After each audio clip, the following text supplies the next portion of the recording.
Hi guys, good evening. So நம்மளோட சேனலை subscribe பண்ணுங்க, லைக் பண்ணுங்க, ஷேர் பண்ணுங்க, கமெண்ட் பண்ணுங்க. ஸோ இன்னைக்கு நம்ம பார்க்க போகிற சீரியல் என்னன்னு பார்த்தீங்கன்னா வீரா. ஸோ வீரால என்ன போட்டிருக்காங்க, மறுபடியும் அந்த வட்டமேஜ மாநாடு தான். வட்டமேஜ மாநாடுன்னு சொல்லுவாங்க இல்லைங்களா, அந்த ஆனாவுன்னா அந்த சோபாவை தேய்க்க வேண்டியது, இவங்கெல்லாம் நின்று புறணி பேச வேண்டியது, இதே தான் பொழப்புத்தனமாக ஓடிக்கிட்டு இருக்குது. ஏடா உண்மை தெரிஞ்சாதான் என்னடா, நாடகத்தை ஒரு சைடு உடைங்கடா. எத்தனை தடவைடா உங்களுக்கு நாங்க பேசுறது, பேசியும் போட்டாச்சு, கமெண்ட்ஸ்லயும் போட்டாச்சு. எங்கிட்ட ஒரு சைடு உண்மையை உடைச்சா தானடா. அவர் என்னடா மாறன் என்னன்னா அப்படியே அண்ணன் மேல பாசம் பொழியுது. அடாடாடாடா, இப்படி ஒரு தம்பியை யாருமே பார்த்துருக்க மாட்டீங்க ஐயா. அப்பா சாமி முடியல.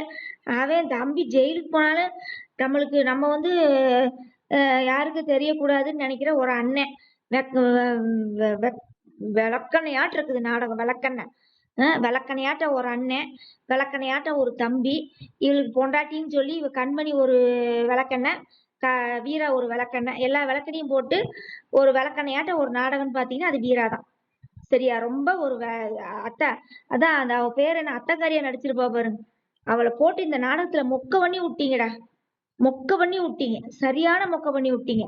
அவளோட ரேஞ்ச் என்ன, அவளோட நடிப்பு என்ன, செம்பருத்தியில அவளோட ஆக்டிங் என்ன, பேரன்புல அவளோட ஆக்டிங் என்ன, இந்த நாடகத்துல போட்டு அவளை மொக்க பண்ணி அத்தைக்காரியா போட்டு பாசமா நடிங்க, நேசமா நடிங்கன்னு சொல்லி அவளை போட்டு ஐயோ சாமி முடியல எங்கனால. உண்மையிலேயே இந்த வீரா நாடகம் சகிக்கல.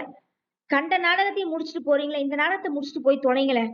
ஒரு ஒண்ணுமில்லாத ரீசனை போட்டுக்கிட்டு நாடகத்தை போட்டு உயிரை வாங்கிட்டு இருக்கிறீங்க. ஸோ சீக்கிரம் இந்த வீர நாடகத்தெல்லாம் முடிச்சிருங்கப்பா. சரியா? ரொம்ப கன்றாவியா இருக்கு நாடகம் எல்லாமே, ரொம்ப ரொம்ப கன்றாவியா இருக்குது. வீரா நாடகம்லாம் சுத்த வேஸ்ட். ஆனா எங்கிட்டாவது உண்மையை தெரிய வைங்கடா. இப்ப வீராவுக்கு தெரிஞ்சா மட்டும் என்னடா பண்ண போறா? அவ அக்கா வாழ்க்கையை தானடா அவளும் பாப்பா. இல்ல தப்பு செஞ்சவங்க தண்டனை அனுபவிக்குன்னு சொல்லி அக்கா வீட்டுக்காருக்கு தண்டனை வாங்கி கொடுக்க போறாளா?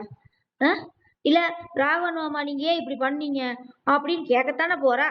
அதுக்கு ஏன்டா இவ்வளவு புல்டப்பு? ஆனா மாறன் ரொம்ப ஓவர் நடிப்பு. அடாடாடா, இவ்வளவு நடிப்பு நாங்க பார்த்ததே இல்லடா சாமி. ராகவன் சரியான நடிப்பு. தம்பி ஜெயிலுக்கு போனாலும் பரவாயில்ல, நம்ம ஜெயிலுக்கு போயிடக்கூடாது. என்ன ஒரு கெட்ட எண்ணம். மூஞ்சிய பாருங்க, இஞ்சி தின்ன மங்கி ஆட்டமே இருக்குது, கேவலமா இருக்கு.